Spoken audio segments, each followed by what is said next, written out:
Hello there, cool people. So, I wanted to talk tonight about my view on pets, especially as an antinatalist.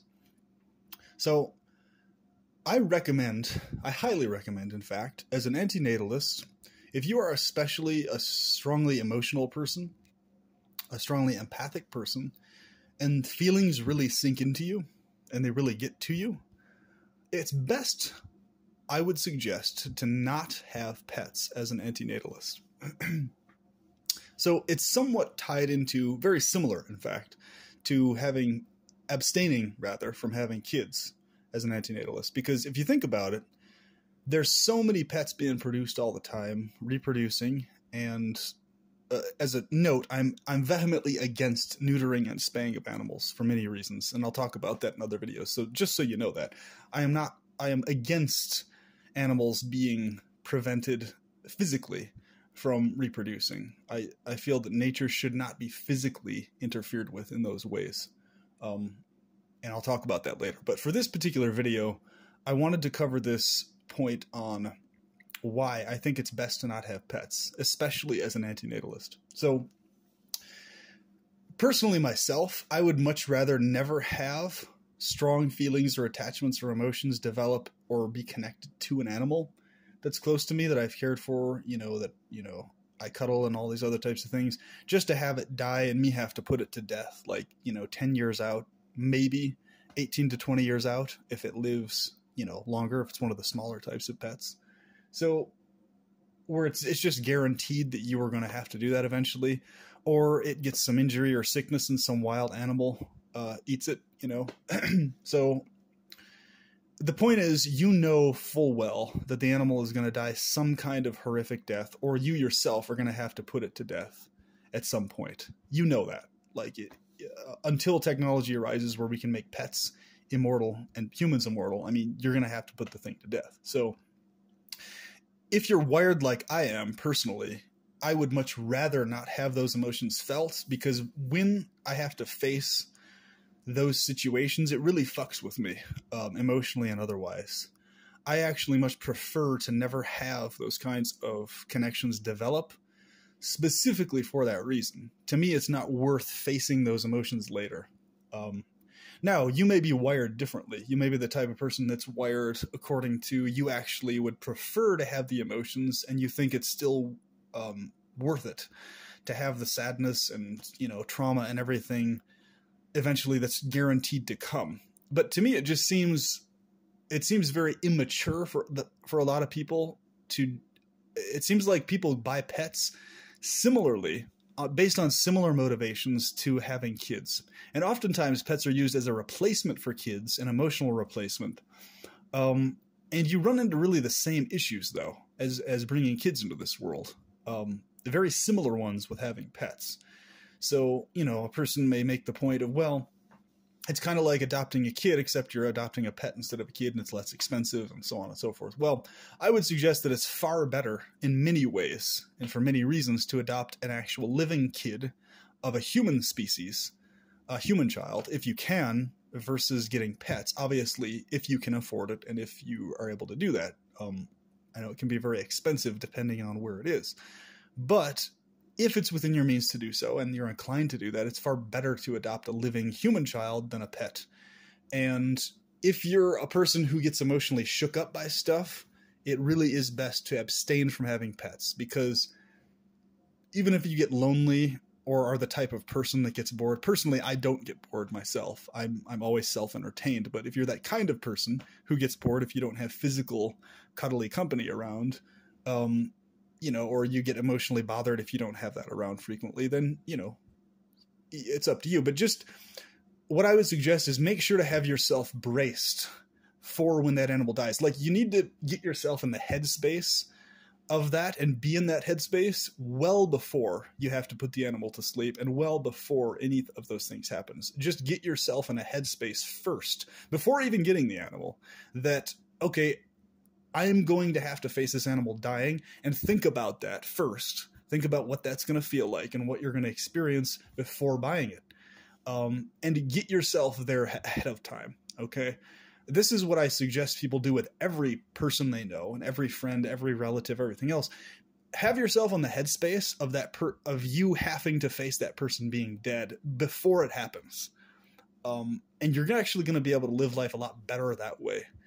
Obviously, it doesn't have anything with you. Obviously, you don't wish that for them, but you just know, be real with yourself about the inevitability of it, and don't let it emotionally shake you up beyond what it naturally is. The emotions are naturally going to be, you know, when it arises.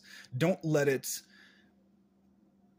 shock or surprise your system when it actually happens, is my point. So like if you find out, you know, for example, there was a close friend of mine who was really distraught for a huge amount of time this last year or so because a cat that was really, he loved really dearly and was very close to him, ended up getting killed by a dog. The dog bit its neck and it died, you know, after, and it did a scuffle with the dog, but yeah, the dog just killed it. So, you know, the way I looked at it and I was just like, I understand the trauma of an animal dying in those ways, but you know, knowing the nature of that cat, he was a very combative kind of an animal. So it's like, honestly, if the cat was a human, he would have preferred to have that kind of death over dying of old age anyway.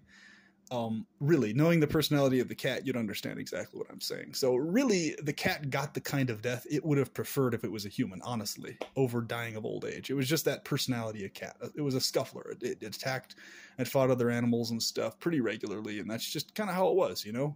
Territorial little dude. Definitely a cute little cat, but it's just, I mean, the degree to which he was shook up about it was just over the top, to the point where it's like, I was thinking in my head internally, it's like, come on, man. Like you're acting like this is something that's like surprising to you or something, or that it shook him up out of proportion to what the situation was. Like there's no reason it should have shaken him up to that degree. And it's quite obvious he hadn't braced himself for that ahead of time. Like it just wasn't in his makeup being braced for something like that. And, you know, I talked to him somewhat about this afterwards, you know, after many months had passed and stuff. And, you know, I just told him, I was like, man, just think about it. If he was a human, that's how he would have wanted to go, man. Just, you know, like understand that. It's a lot better than, in fact, it's a lot better than most of the other ways he would have died, to be fully honest. I mean, you know, so it's pretty quick compared to a lot of other ways, you know, and it's a death that involved him having his adrenaline going and, you know, like, you know, so the point being, it's that it's not good to just live in this fairy tale in your brain about your animal or in your emotions that, oh, it's just, you know, happy now, and then just not being vividly aware that that's going to for sure happen. Like at all times being vividly aware of that, you know? So that's my thoughts, man. I think, you know, if you're going to do the pet thing, if you can't really get your emotions there and it's going to like fuck you up really bad when the animal dies afterwards and shit like that, it's best to just be mature and just abstain from that. You know, it really is. It's, you know, depends on how you're wired, but I'm the type of person that's wired that way. Like I've told people many times over, it's like, yeah, I mean, if happenstantially some situation arises where I'm the only one able to take care of a pet and it just kind of lands in my lap kind of a situation, yeah, I do my best to take care of it in that case, but I'm not going to let myself get overly emotionally attached to it, obviously, you know, because I have the wherewithal to understand the reality of the situation. But, yeah, it's just, to me, it's just always strange to me when I see people who are even antinatalists getting so distraught about like stuff happening to their animals and pets and things like this. And it's like, well, yeah, I mean, obviously you're going to feel some emotions, but you have to understand that it's inevitable. Like there's no way around it really with the level of technology we currently have, you know? So just, I encourage everybody who's listening to this, please have a more mature, more stable emotional internal state towards pets and towards your relationship with them. And if you can't have that, if you can't get there emotionally, it's really best to reconsider having them and buying them in the first place, you know? And also make a point to not overly easily allow pets to fall into your lap from other people. Because a lot of times people will use that as their excuse. They'll be like, oh, but it just came, it was just kind of a stray. I just took it in, stray. I just took, well, my grandma's done that for many years and she's come across many cats. But it's like, a lot of times it's just used as an excuse for a person to have a pet to kind of get themselves off the hook, sort of. It's not necessarily them actually caring that much about animals, really. It's a lot more about them getting themselves emotionally off the hook that, oh, it was just happenstantial, so it's not my responsibility. It's kind of a way that they artificially create a responsibility for themselves and kind of feel justified about it. I've noticed this in the pattern of that. So yeah, that's just my thoughts on the pet thing. And to me personally, it just doesn't make rational sense to have a pet if you're an antinatalist. I don't get how that makes any rational sense, and for so many reasons,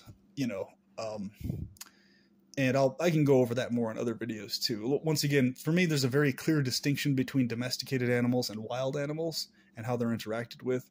So, and the whole domesticated thing, I'm of the opinion that we should allow the majority of animals to go feral and to shift out of domestication of cats and dogs, and to shift out of domestication of most of these animals.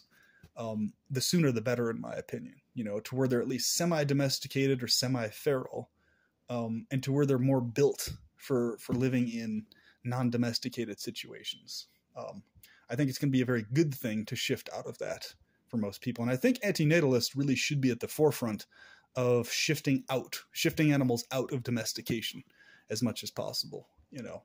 I think it's a good idea. So anyway, that's my thoughts. I hope you enjoyed this, and I will talk to you soon.